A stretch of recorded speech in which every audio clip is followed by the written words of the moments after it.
The Establishment Clause. Rule number 1, the Establishment Clause is the constitutional basis for the separation of church and state, under which the government may not establish, promote, or assist a religion. Repeat, the Establishment Clause is the constitutional basis for the separation of church and state. The government may not establish, promote, or assist a religion. Okay, so we have overruled the Lemon Test in 2022 with Coach Kennedy versus Bremerton School District. Laws which reflect historical practices and understandings, having a secular purpose and a secular effect, will be upheld. For example, Coach Kennedy was able to pray alone after a game, and displays of Christmas or Easter decorations in public are okay if they're interfaith and combined with secular monuments. Okay, rule, Establishment Clause. The Establishment Clause is the constitutional basis for the separation of church and state, under which the government may not establish, promote, or assist a religion. A citizen. Okay, so the Lemon Test was overruled in 2022 by Kennedy versus Bremerton. So now laws which reflect historical practices and understandings will be upheld if they have a secular purpose and secular effect. Okay, our rule is, under Kennedy versus Bremerton, laws which reflect, that's right, historical practices and understandings, and have a secular purpose and secular effect will be upheld. Rule number 1, the Establishment Clause is the constitutional basis for the separation of church and state. The government may not establish, promote, or assist a religion. Under Rule 2, under Kennedy versus Bremerton School District, laws which reflect historical practices and understandings and having a secular purpose and a secular effect will be upheld. Example, Christmas and Easter decorations, okay, combined with secular monuments, interfaith in nature. Coach Kennedy gets to pray alone after a game. Okay, part 2.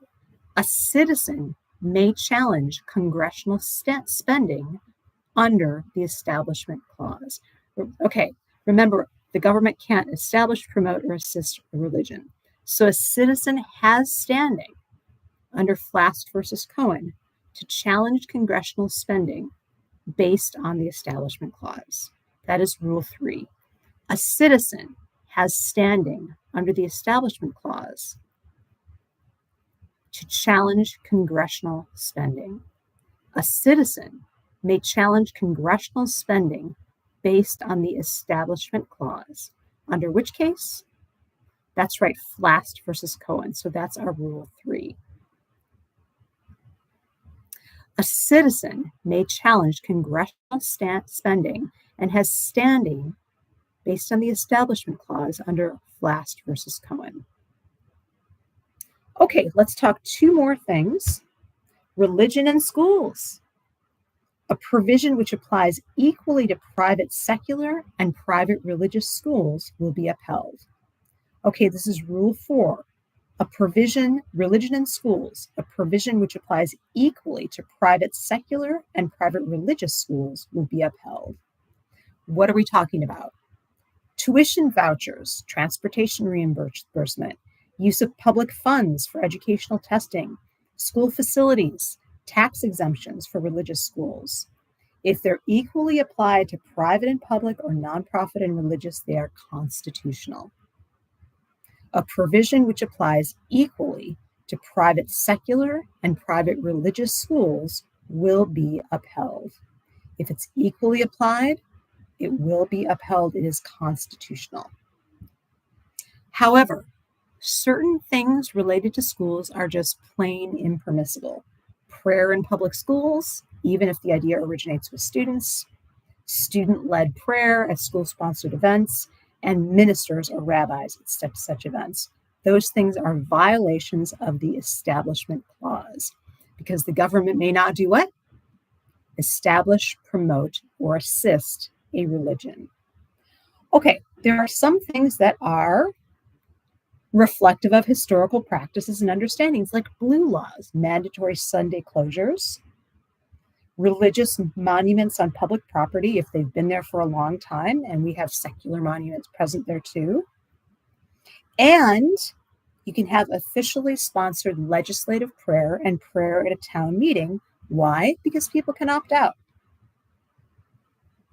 Also, the military can prevent, say, a Jewish man from wearing a yarmulke. Okay, so that is our Establishment Clause.